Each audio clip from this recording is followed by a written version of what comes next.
ભારતના પ્રથમ high speed rail પ્રોજેક્ટમાં મહારાષ્ટ્રના પાલઘર જિલ્લામાં વધુ એક સીમાચિહ્નરૂપ સફળતા મળી છે.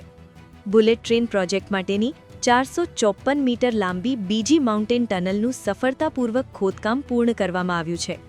માત્ર 1 મહિનાના ટૂંકા ગાળામાં આ જિલ્લામાં મળેલી આ બીજી મોટી સફળતા છે, જે પ્રોજેક્ટની ઝડપી પ્રગતિ સૂચવે છે. આ ટનલ 14.4 મીટર પહોળી છે, જે અપ અને ડાઉન એમ બંને ટ્રેકને સમાવી શકશે. જટિલ ભૌગોલિક સ્થિતિને ધ્યાનમાં રાખીને અહીં ટનલ બોરિંગ મશીનના બદલે નવી ઓસ્ટ્રિયન ટનલિંગ પદ્ધતિ અને ડ્રિલ એન્ડ કંટ્રોલ્ડ બ્લાસ્ટ પદ્ધતિનો ઉપયોગ કરવામાં આવ્યો હતો. આ પ્રક્રિયામાં રોક બોલ્ટ અને શોર્ટ ક્રીટિંગ જેવી તકનીકો દ્વારા રિયલ ટાઈમ મોનિટરિંગ કરીને શ્રમિકોની સુરક્ષા સુનિશ્ચિત કરવામાં આવી હતી. મહારાષ્ટ્રમાં 156 કિલોમીટરના રૂટ પર બાંદ્રા કુર્લા કોમ્પ્લેક્સથી શિલફાટા વચ્ચેની 21 કિલોમીટર લાંબી ટનલ સહિતના તમામ કામો હવે પૂરજોશમાં ચાલી રહ્યા છે. ગુજરાત સેક્શનમાં પણ ટ્રેક બિછાવવા અને વીજળીકરણની કામગીરીએ ગતિ પકડી છે, જે દેશની પ્રથમ બુલેટ ટ્રેનનું સપનું સાકાર કરવા તરફ મક્કમ ડગલું છે.